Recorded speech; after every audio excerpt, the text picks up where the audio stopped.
Bonjour à toutes et à tous et ravi de vous retrouver. Nous allons aujourd'hui répondre à une question essentielle qui nous concerne toutes et tous, qui concerne notre quotidien, notre avenir, celui de nos enfants, de nos petits-enfants. Et oui, comment sauver la France? Comment sauver l'économie française? Parce que justement, disons-le, elle est menacée. Alors on va essayer de répondre à cette question en toute transparence, avec des graphiques évidemment réalisés sans trucage. Nous, on n'est pas dans la politique politicienne.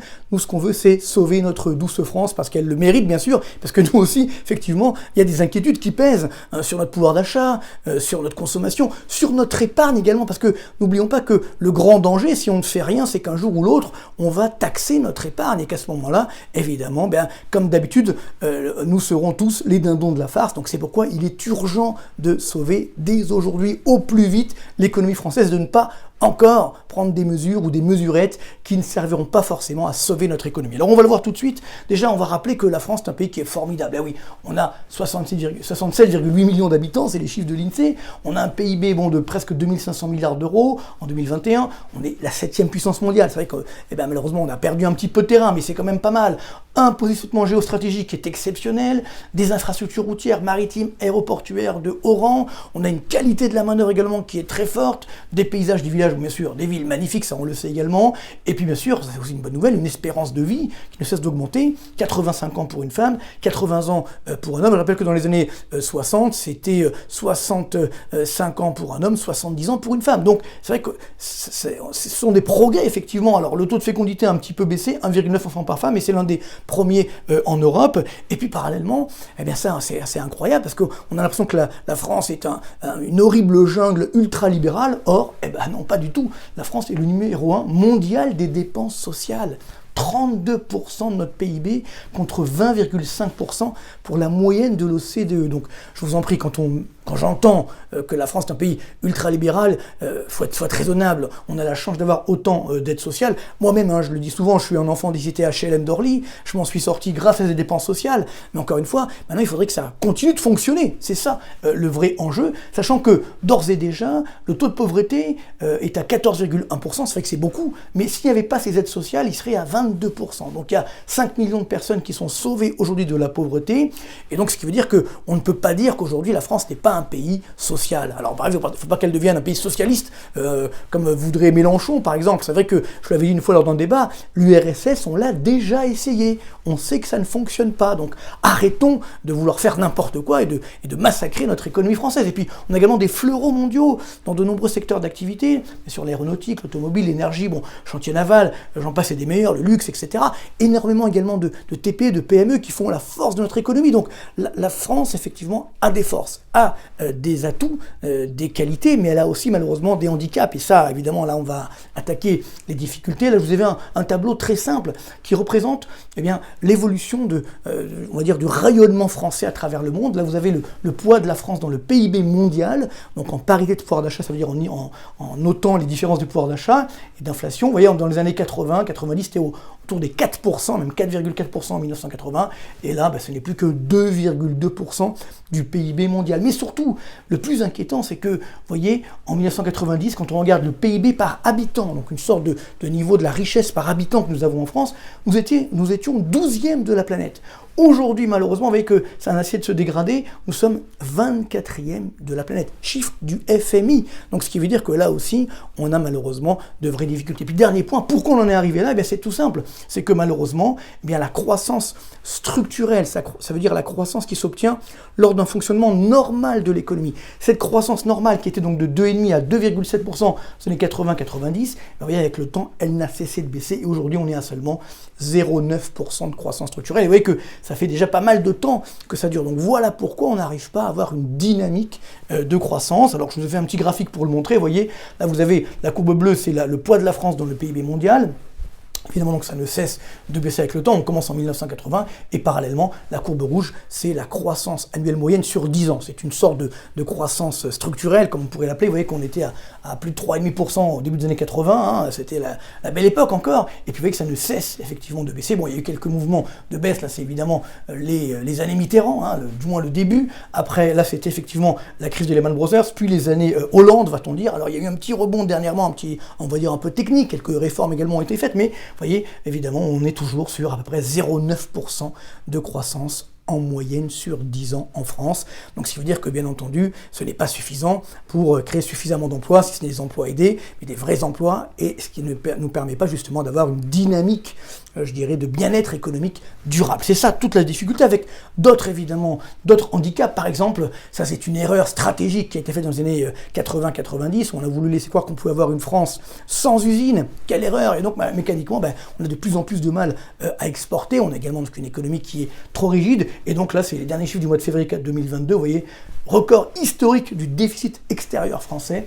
Quasiment 93 milliards d'euros. On n'a jamais vu ça. Alors, évidemment, on peut dire, mais c'est le cas pour tout le monde. Ben non, hein, si on regarde par exemple le voisin en Allemagne, vous voyez que depuis les années 2000, il n'y a que des excédents commerciaux. Je ne rentre pas dans le détail. Mais si on regarde par exemple l'évolution des exportations, parce qu'on pourrait dire, oui, mais c'est à cause du pétrole, etc.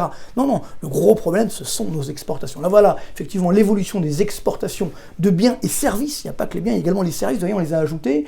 Donc, en Allemagne, pour l'Allemagne, c'est 1600 milliards d'euros chaque année. Vous voyez, donc là, on voit que ça augmente. En 1991, on avait quasiment le même niveau. L'Allemagne, c'est en rouge, nous, c'est en bleu. Et donc aujourd'hui, vous voyez que nous avons plus que 700 milliards d'euros d'exportation française, bien entendu. Donc il y a un écart énorme qui s'est creusé avec le temps à cause des erreurs stratégiques. On s'est endormi sur nos lauriers, notamment en 2002, quand les Allemands ont fait des réformes structurelles. Nous, évidemment, on n'a rien fait. Puis on a continué sur cette tendance. Ça, c'est donc le premier grand déficit. Et puis il y a ce qu'on appelle le déficit jumeau, l'autre déficit, évidemment, budgétaire. Bon, alors là, évidemment, je rappellerai que le dernier excédent public remonte à quand en France? Tenez-vous bien, c'est le petit truc bleu ici, 1974. Depuis, que des déficits, évidemment, c'est assez dramatique. Et donc, parallèlement, la conséquence, c'est que, donc ça, ce sont les bâtonnets bleus, les déficits publics, et qui augmentent la courbe rouge, parce que la courbe rouge, c'est le cumul des déficits, c'est-à-dire la dette publique. Vous voyez qu'on était autour des 20% dans les années 80, et là, on est à bientôt 120% de dette publique par rapport au PIB. Donc là aussi, quand on me dit que la France est un pays ultralibéral, où il n'y a pas assez d'État dans l'économie, il faut être sérieux, encore une fois. Donc, c'est pas un problème de trop d'État, c'est un problème de qualité de cette dépense publique. Et je vous ai fait un petit graphique ici qui est assez incroyable, qui représente justement l'évolution de la dette publique française. C'est la courbe rouge, donc en milliards d'euros, et la courbe bleue, c'est le PIB en valeur. Là aussi en milliards d'euros, vous voyez que si on commence l'histoire en 96, à l'époque, il y avait 525 milliards d'euros de plus pour le PIB français, ce qui est un peu logique évidemment, et puis au fur et à mesure, évidemment, on va utiliser au maximum cette dette publique, et donc qui va exploser, et évidemment, avec le coronavirus, ça ne s'est pas arrangé, puisqu'on voit qu'aujourd'hui, on a un écart de 330 milliards d'euros à l'avantage de la dette publique. Alors, bien sûr, vous allez me dire, oui, mais la dette, c'est normal, c'est un stock, alors que le PIB, c'est un flux de revenus, flux de création de richesse, c'est sûr, mais néanmoins, ce qui compte, c'est cette tendance. Regardez, pendant effectivement le coronavirus, en 2 ans, donc du 4e trimestre 2019, 4e trimestre 2021, la dette publique a augmenté de quasiment 440 milliards d'euros, alors que le PIB, avec l'inflation, n'a augmenté que de 44 milliards d'euros. Si je regarde sur plus longue période, depuis le 3e trimestre 2017, bon, vous voyez, on n'a pas encore la fin du dernier quinquennat, mais c'est quand même 541 milliards d'augmentation de la dette publique. Donc on voit qu'il n'y a pas, c'est pas uniquement le corona, et le PIB a augmenté de 250 milliards d'euros. C'est même pas la moitié. Donc c'est ça le problème. C'est que la dette, pourquoi pas, mais il faut que cette dette soit soutenable. Ça veut dire qu'elle génère une croissance suffisamment forte, au moins pour payer les intérêts de la dette. Ce qui malheureusement n'est plus arrivé en France depuis 2007. Alors, si on se compare à d'autres pays, par exemple à l'Allemagne, on voit que les Allemands, évidemment, de temps en temps, ils ont des excédents publics. Vous voyez, c'est pas 74, le dernier excédent, c'était très récent, hein, ils avaient encore un excédent en 2019. Donc après, quand arrive le corona, eux aussi, bien sûr, ils ont des déficits, mais beaucoup moins élevés que les nôtres, autour des 4%, contre eux, entre 8 et 9% chez nous. Et donc, ce qui fait que là aussi, l'écart de dette publique entre la France et l'Allemagne, vous voyez, ça c'est le 3e trimestre 2021, parce qu'on n'a pas encore les chiffres harmonisés pour le 4e trimestre, mais vous voyez, on a 50 points d'écart, quasiment, donc 115, 120% pour la France, et pour l'Allemagne, 70%. 50 points d'écart, alors que l'écart de PIB depuis 2019 entre la France et l'Allemagne n'est que de 1 point à l'avantage de la France. Ça fait cher payer le 10e de point de croissance.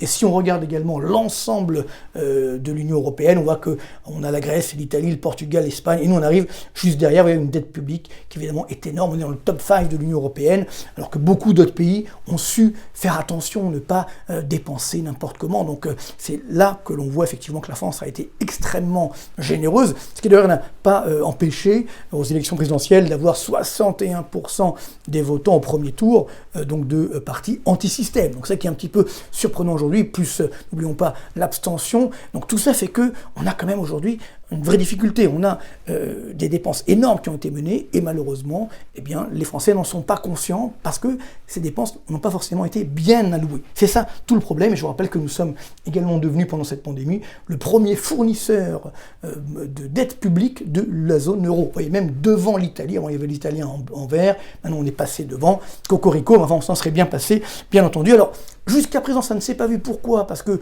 plus la dette publique augmentait, plus les taux d'intérêt baissaient, grâce à l'action de la Banque Centrale Européenne, la fameuse planche à billets. On en a déjà parlé sur cette chaîne et à plusieurs reprises, mais vous pouvez consulter évidemment les vidéos qui s'y réfèrent. Donc on voit très bien, ici c'est la dette publique française, donc elle n'a cessé d'augmenter, notamment pendant le corona, mais les taux d'intérêt ont baissé. C'est les taux d'intérêt à 10 ans de la dette publique française. Vous voyez, on était même en négatif, ce qui évidemment n'avait aucun sens. Et là, ça y est, la fête se termine.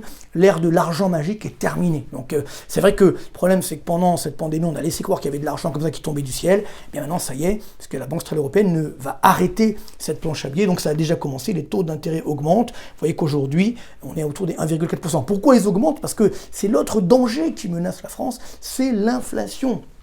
On voit qu'aujourd'hui, on a 4,5% d'inflation au mois de mars. Au mois d'avril, ça sera évidemment encore pire. Si on regarde les données d'Eurostat, on est à 5,1% d'inflation. Ce sont des sommets depuis 1985. Et si on regarde les indicateurs avancés, ici, vous voyez, c'est les prix à la production, on voit qu'on pourrait bientôt atteindre 6% d'inflation en France.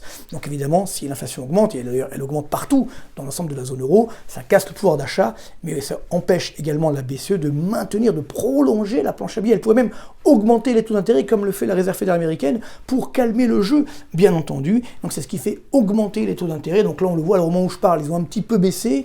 On est à 1,3%. Parce qu'il y a des craintes justement sur la Chine, on dirait s'il y a un ralentissement mondial, ça va peut-être les taux d'intérêt vont peut-être baisser, mais néanmoins on a touché, vous voyez, 1,42% il y a quelques jours, donc en France sur le taux à 10 ans, c'est-à-dire un plus haut depuis septembre 2014. Et je vous rappelle qu'à chaque fois que les taux d'intérêt augmentent de 1 point sur la dette publique, ça coûte 39 milliards d'euros sur 10 ans. Donc on était en négatif, là on est à 1,40, vous voyez que ça peut aller extrêmement vite et ça peut nous casser évidemment notre économie. Dernier point, évidemment, on a là aussi des dépenses publiques. Vous voyez, nous sommes autour des 60%. Il y a quasiment aucun pays dans le monde, si ce n'est quelques petites îles dans le Pacifique, qui font plus que nous. Donc nous sommes numéro 1 des dépenses publiques. Et parallèlement, nous sommes également numéro 1 des impôts. Là, c'est le taux des prélèvements obligatoires. On voit que la courbe rouge, plus elle augmente, c'est par rapport au PIB. Ça, c'est les chiffres d'Eurostat, on est à 48-49%. Plus, effectivement, on a une baisse de la croissance, comme on l'a vu tout à l'heure. Donc, si on veut que ça change, il faut arrêter ce cercle pernicieux, effectivement, d'augmenter n'importe comment les dépenses publiques et ensuite d'augmenter les impôts, parce que ne rêvons pas.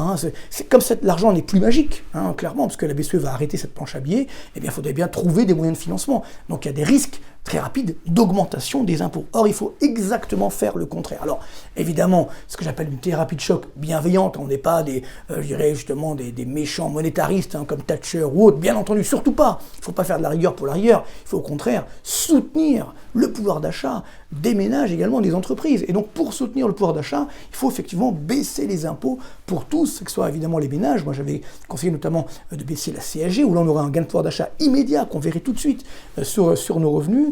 Baisser l'impôt sur les sociétés autour des 20% pour relancer effectivement la dynamique d'investissement des entreprises. Également, tout ce qui est impôt sur la production des entreprises, là aussi, ça ne sert à rien. Et à partir de là, on donne du grain à moudre, entre guillemets, on donne du pouvoir d'achat, ce qui peut à ce moment-là faire passer du moins la réduction des dépenses publiques. Alors évidemment, on ne va pas réduire n'importe quelle dépense, on ne va pas réduire les dépenses sociales, par exemple. On peut les améliorer, mais on peut notamment réduire les dépenses de fonctionnement, qui, tenez-vous bien, sur les 10 dernières années, ont augmenté de 172 milliards d'euros. Vous voyez que c'est quand même pas rien, ça se trouve pas dans la rue. Alors si là, dernièrement, mais néanmoins, on voit que ces dépenses de fonctionnement qui augmentent, là, il y a une marge de manœuvre énorme pour justement optimiser cette dépense publique. Réduire bien sûr le coût du travail en réduisant les charges, ce qui permettra effectivement d'augmenter les salaires nets, encore du pouvoir d'achat, moderniser le marché du travail. Bon, le 35 heures, c'est bien beau, mais encore une fois, ceux qui le souhaitent, très bien, mais ceux qui ne souhaitent travailler davantage, eux aussi doivent être rémunérés de façon plus importante. Ça aussi, c'est un enjeu. Alors, ça a commencé un petit peu, mais on en est loin, je dirais, de supprimer complètement le caractère obligatoire des 35 heures. Innover massivement, bien sûr, on parle beaucoup de la révolution technologique, sur l'énergie, sur l'agroalimentaire. Là aussi, on a les moyens, effectivement, d'innover. Alors, pour innover, effectivement, il faut avoir des acteurs qui vont financer cette innovation, notamment des fonds d'investissement, ce qu'on appelle des fonds de pension, qui vont également financer la retraite. Et ça permettra, donc, on fera un double coup, financer l'investissement innovant, financer la retraite, qui, je vous le rappelle, est très loin d'être financée. On verra si on fera une réforme ou pas, mais vous voyez que là, bien entendu, on a besoin, là aussi, d'améliorer ce financement de notre économie. Et donc, pour arriver à tout ça, et j'ai envie de dire, il faut également développer la culture économique des Français. C'est ce qu'on fait sur cette chaîne, et je vous remercie de votre fidélité, mais c'est vrai que c'est assez incroyable de voir cette méconnaissance aujourd'hui des mécanismes que nous avons. Alors, il y a une part de responsabilité des économistes, également des politiques, également de l'éducation nationale, enfin bon, des médias, bien entendu, où globalement, on ne dit pas la vérité aux Français. C'est ce que j'ai essayé de faire avec vous aujourd'hui. Donc, espérons qu'on arrivera à faire ces réformes. Monsieur Macron sait ce qu'il faut faire et ce qu'il va le faire. On verra bien.